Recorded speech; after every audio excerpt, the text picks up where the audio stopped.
ஆச்சி மசாலா. எந்த சமையலும் ருசி தேடும் ரகசியம். 20 ரூபாய்.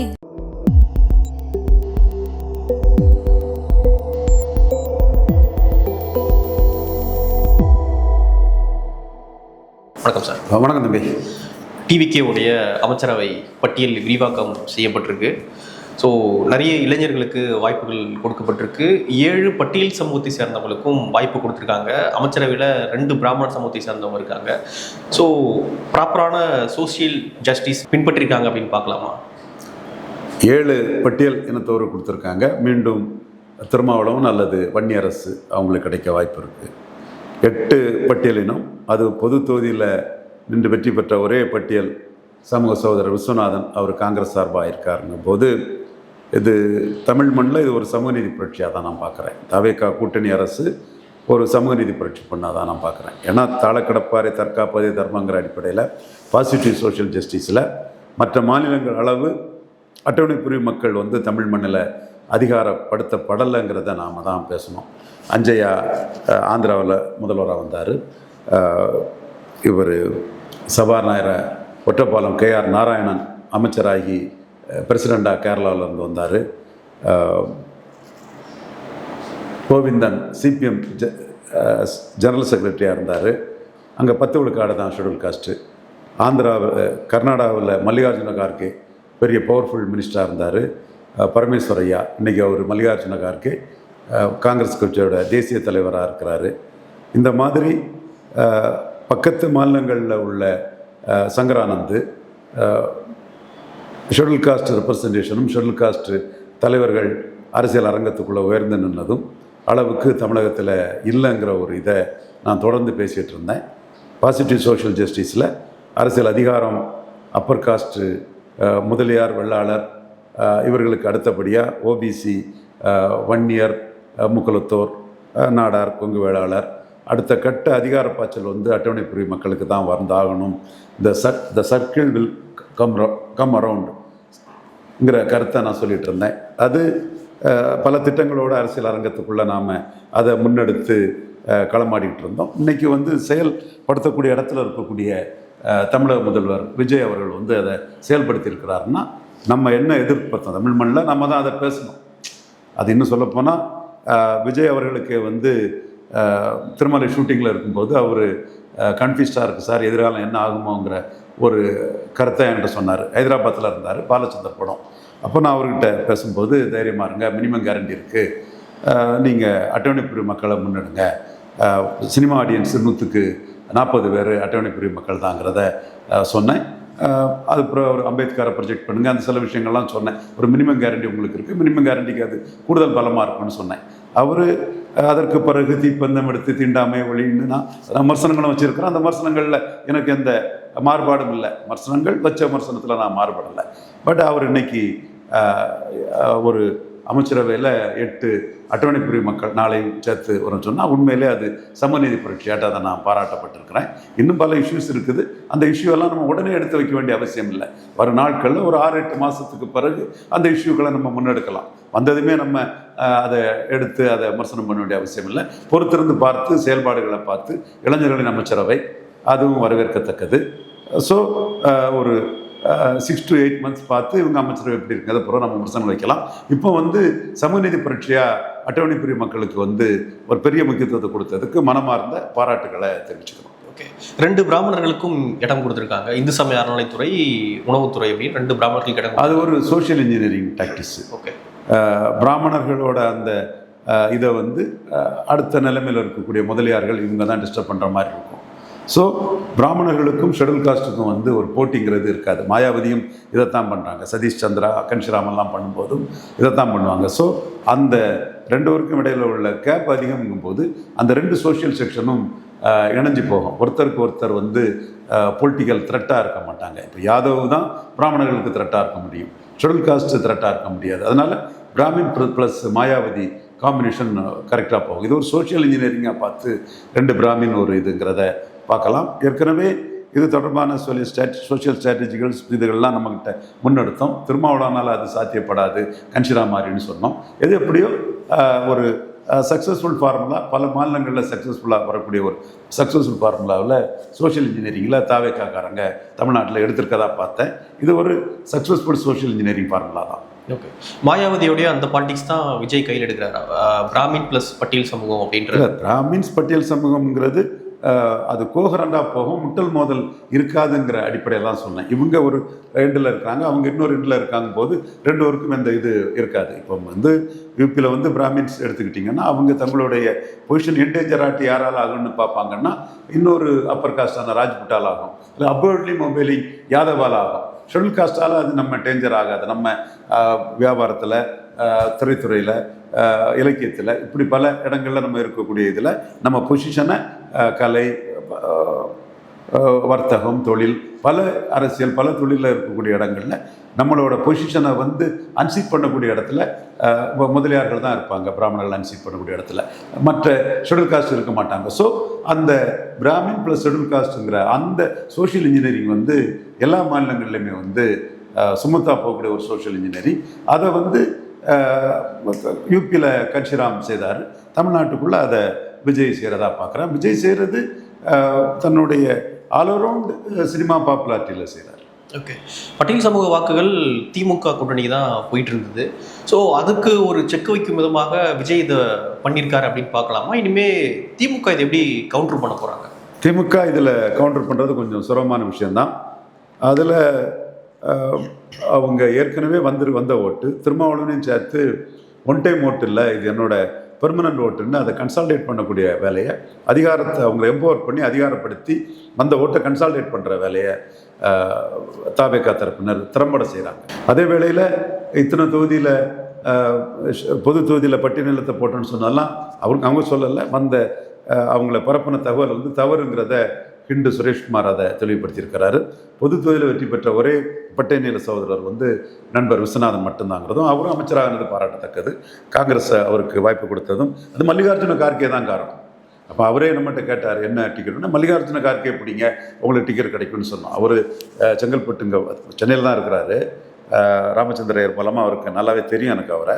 அப்போ நம்மகிட்ட கேட்கும்போது அதான் சொன்னேன், மல்லிகார்ஜுன கார்கே உங்களுக்கு டிக்கெட்டு தந்துடுவார். அதில் மாணிக் தாகூர் கோஷ்டிக்கும் சிதம்பரம் கோஷ்டியும் முட்டோம், நீங்கள் காம்ப்ரமைஸ் கேண்டிடேட்டாக வந்துடுவீங்கன்னு அவருக்கே நம்பிக்கை இல்லாமல் இருந்து கேண்டிடேட்டாக வந்துட்டார். வந்து அமைச்சராட்டம் ஆகிட்டார். காங்கிரஸ் கட்சி ஆல் இண்டியா லெவலில் ஷெட்யூல் காஸ்ட்டுக்கு முக்கியத்துவம் கொடுத்து பண்ணக்கூடிய ஒரு அரசியல் பண்ணும்போது இங்கேயும் வந்து விஸ்வநாதனை மந்திரியாக்கிறதுக்கு காங்கிரஸ் தலைமை மல்லிகார்ஜுன கார்கே, ராகுல் எல்லாருமே ஒரு முடிவெடுத்து வர்றாங்க. அவருக்கும் நம்மளுடைய வாழ்த்துக்களை தெரிவிச்சுக்கிறோம். ஓகே, இப்போ விசிகாவும் ஐயுஎம்னும் உள்ள வராங்க அப்படின்னு சொல்லப்பட்டுச்சு. அவங்க ரெண்டு பேருமே உள்ள வராமல் இருக்காங்க. என்ன காரணம் சார்? என்ன உள்ள வந்துடுவாங்க, யாருங்கிறது பிரச்சனை. நான் நியூஸ் செவன்லே நேற்று மையமங்கல சார்பாக வந்து ஷாஜகான் தான் வருவாருங்கிறத தெளிவாக சொன்னேன். அவர் தான் இன்றைக்கி அவர் பேரை இது பண்ணியிருக்காரு. 3 தோற்ற இடத்துல 2 தான் கொடுத்தாங்க, 2 ஜெயித்துட்டாங்க. அதில் ஒருத்தர் வந்து அமைச்சராகிறாரு. விடுதலை சிறுத்தைகளில் திருமாவளவனா வன்னியரசாங்கிறது அவங்களுக்குள்ள ஒரு கான்சென்சஸுக்கு வர நினைக்கிறாங்க. அதில் திருமாவளவனை அமைச்சராக்கும் போது போர்ட்போலியோ, அவருக்கு இடம், அதெல்லாம் பிரச்சனை. அடுத்தால திருச்சி கிழக்கில் நின்று ஜெயிக்கணும். திருச்சி கிழக்கில் ஸ்டாலினே நிற்பாருங்கிற ஒரு கருத்து திமுக கிட்ட ஸ்ட்ராங்காக வருது. அனிதா ராதாகிருஷ்ணன் ஸ்டாலினே நிற்கணும்னு சொல்கிறாரு. அவர் நிற்கணுமா வேண்டாமாங்கிறதுல ஸ்டாலின்கிட்ட மாறுபட்ட கருத்து இருந்தாலும் ஸ்டாலினே நிற்கணுங்கிற ஒரு கருத்தும் திமுகவுக்குள்ளே வந்து பலமாடிப்படுது. ஸோ அப்போ அந்த எம்எல்ஏ ஜெயிக்கணும் திருமாவளவன் ஒன்று. ஓகே, தாவேக்கா ஜெயித்த இடம் தான், விஜய் 50 விழுக்காடு மேலே வாக்கெடுத்த இடம் தான். அடுத்து சிதம்பரம் தொகுதியை ரிசைன் பண்ணி சிதம்பரத்தில் ஒரு இடைத்தேர்தலை சந்திக்கணும். ஸோ திருமாவளவன் எம்எல்ஏவுக்கு ஒரு இடைத்தேர்தல், இங்கே நமக்கு வந்து மேல் சபை கிடையாது. அடுத்து வந்து சிதம்பரத்தில் அவர் ரிசைன் பண்ணுற எம்பி தொகுதிக்குள்ளே இன்னொரு இடைத்தேர்தல், 2 இடைத்தேர்தலை தாவேக்கா அணி, தாவேக்கா விசிகா கூட்டணி வந்து சந்திக்க நேரிடும். வன்னியரசுன்னு சொல்லும்போது அந்த பிரச்சனைகள் எதுவும் இல்லை, சுமத்தான் முடியும். ஆனால் அவங்க தலித் வாக்களை கன்சால்டேட் பண்ணுறதுக்கு வந்து விஜய் திருமாவளவனே விரும்புகிற மாதிரி தான் தெரியுது. திருமாவளவனுக்கும் கட்சிக்குள்ள ஒரு கான்சென்சஸ் வரணும். இந்த 2 ஹர்டில்ஸுக்கும் தாவேக்கா வந்து ஓகே சொல்லணும். ஸோ அதில் வந்து டிலே ஆகிறதா நான் பார்க்குறேன். அப்போ விசிகாவும் ஐயுஎம்லும் கண்டிப்பாக உள்ளே வந்துடுவாங்க, போயிடுவாங்க. அதிகாரம் தானே உங்களுக்கு. அதில் நமக்கு வந்து சந்தர்ப்பவாத நிலைப்பாடுங்கிறதுல மாற்றம் இல்லை. அவங்க ஸ்டாலின் முதல்வர்னு சொல்லி தான் வந்தாங்க. வந்து அவங்க இந்த முடிவு எடுக்கிறது வந்து ஒரு சந்தர்ப்பவாத நிலைப்பாடு தான்ங்கிறதுல நம்ம தெளிவாகவே நம்ம கருத்தை ஆணித்தரமாக முன்வைக்கிறோம். ஆனால் அரசியல் அதிகாரம்ங்கிற ஒரு வாய்ப்பு வந்து அவங்களுக்கு எப்படி கிடைக்கும்? இதுதானே ஒரு வாய்ப்பு. அதிகாரத்துக்கு தானே எல்லாரும் அரசியல் பண்ணுறாங்க. இப்போ கன்சிராம் போன்றவங்கெல்லாம் ஆமாம் நாங்கள் சந்தர்ப்பவாதம் தான், நீங்கள் பண்ணலையா சந்தர்ப்பவாதத்தை, நாங்கள் ஏன் பண்ணக்கூடாது, எங்களுக்கு இதான் வாய்ப்பு, நாங்கள் பயன்படுத்துகிறோம், அதில் என்னன்னு சொல்லுவாங்க.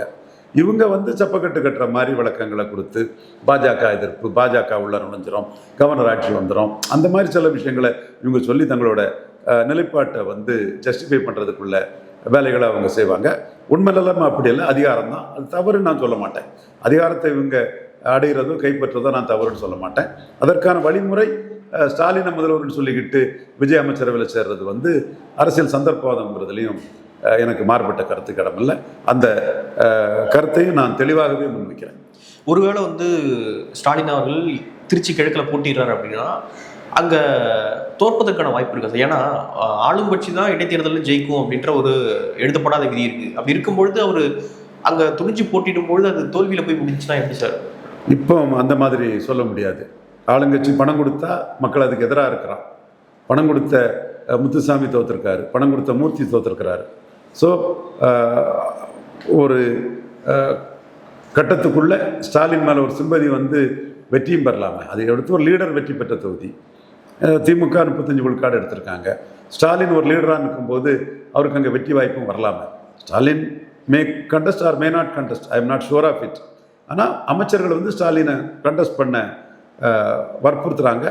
அப்படி அவர் கண்டஸ்ட் பண்ணும்போது வந்து திமுக கழகத்துக்கு வெற்றி வாய்ப்பே நம்ம மறுத்துட முடியாது. ஒட்டவர் அப்போ நம்ம அதை இப்படி தான் நடக்குன்னு ப்ரிடிக்ட் பண்ண முடியாது. நான் ப்ரிடிக்ட் பண்ணதுக்கு விரும்பலை. ஏன்னா நம்ம ப்ரிடிக்ட் பண்ணி 10 கேட்டு சரியாக இருக்குங்கிற நிலைமை வந்து மக்களவை தேர்தல், இந்த சட்டமன்ற தேர்தலில் தாவேக்கா பற்றிய ப்ரிடிக்ஷன் தவறாக போனதுனால நான் ப்ரிடிக்ட் பண்ண விரும்பலை. பட் 2 பாசிபிலிட்டிஸ் இருக்குது. நீங்கள் சொல்லக்கூடிய பாசிபிலிட்டிஸையும் நான் மறுக்கலை. It is up to Stalin to decide. அதில் வெற்றி பெற்றுட்டா தாவேக்கா ஓட்டு, ஒன் டைம் ஓட்டு, இந்த கூட்டணி கட்சிகளால் தாவேக்காவுக்கு பலன் இல்லை. அஸ் ஏ லீடர் திருச்சியில் விஜய் ஜெயித்தார். ஒரு லீடராக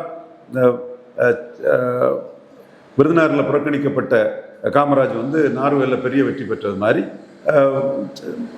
குளத்தூரில் தோல்வியடைந்த ஸ்டாலின் வந்து திருச்சி கிழக்கில் பெரிய வெற்றியை பெறலாம். அஸ் எ லீடர் அவர் நல்லாட்சி கொடுத்தாரு.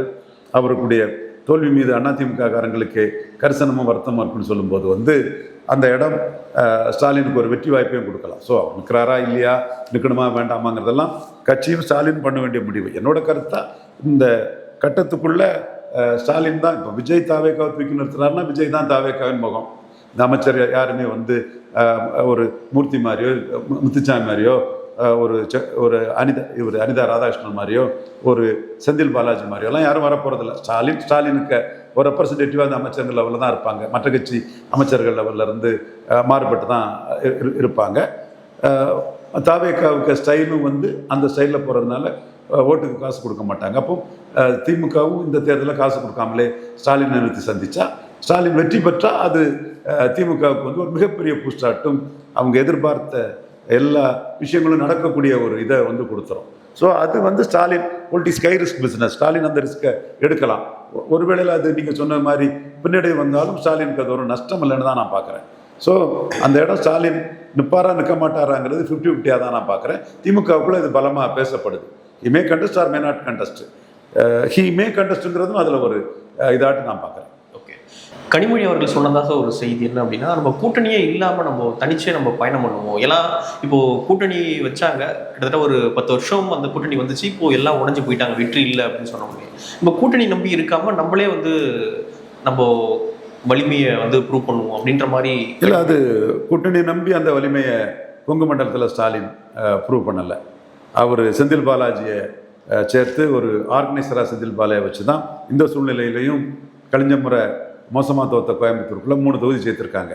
ஸோ கட்சியை பலப்படுத்தணும், செந்தில் பாலாஜி மாதிரி ஆர்கனைசர்கள் எல்லா இடமும் நின்று கட்சியை பலப்படுத்தணுங்கிறது வந்து ஒரு சரியான பார்வை தான். கனிமொழியோட அந்த பார்வை சரியானதான் நான் பார்க்குறேன். ஸ்டாலினும் கனிமொழிக்கு அந்த பார்வைக்கு வந்து முக்கியத்துவம் கொடுத்து தான் காய் நகர்த்துறதாட்ட நான் பார்க்குறேன்.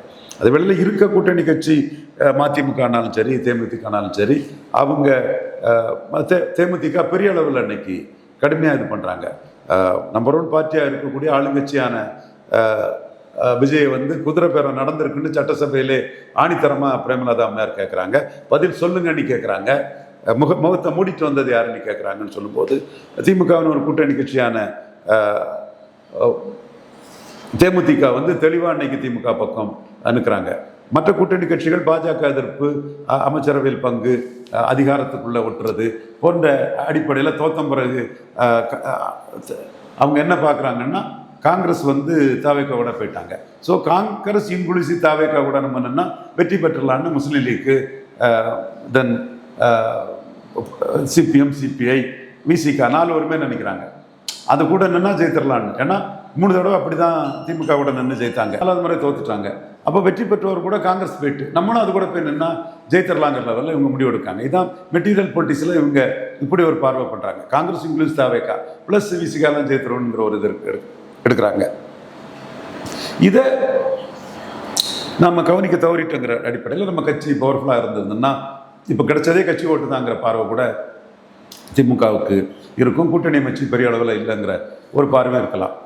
ஸோ கட்சியை பலப்படுத்தணுங்கிற அந்த ஒரு கருத்து வந்து நாளைக்கு எல்லா கூட்டணியுமே விட்டுட்டு போன பிறகு கட்சி பலத்தில் தான் நம்ம தாக்கு பிடிச்சி நிற்க முடியுங்கிறது வந்து திமுகவோட ஒரு பார்வையாக இருக்கலாம். அசான் டேட் இன்னும் மக்களவைத் தேர்தலுக்கு 3 வருடம் இருக்குங்கும் போது அதுதான் இன்றைக்கி ஒரு பார்வையாக இருக்க முடியும். அந்த பார்வை வந்து ஒரு கட்சி வளர்ச்சிங்கிற லெவலில் அது சரியான பார்வையாக தான் நான் பார்க்குறேன். ஓகே, இப்போது கூட்டணியே இல்லை, திமுகவோடு இருந்தவங்க யாருமே இப்போது பெரும்பாலும் இல்லை, எல்லாம் வெளியே வந்துட்டாங்க. ஸோ இது ஒரு வீழ்ச்சியாக திமுகவுக்கு இது எப்படி சமாளிக்க போகிறாங்க திமுக?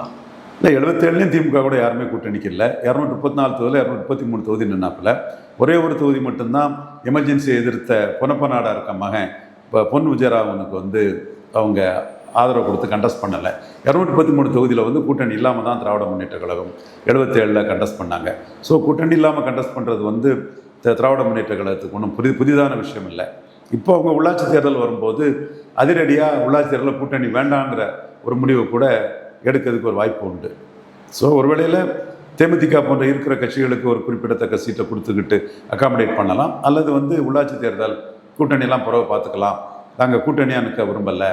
2011 கலைஞர் ஒரு முடிவு எடுத்தார் இல்லையா, அந்த மாதிரி ஒரு முடிவு கூட உள்ளாட்சி தேர்தலில் கட்சிகள் பலம்தான், தனிநபர் செல்வாக்கு தான், நாங்கள் தனிச்சே நிற்கிறோங்கிற ஒரு முடிவு கூட திராவிட முன்னேற்ற கழகம் எடுக்கிறதுக்கும் ஒரு வாய்ப்பு இருக்குது.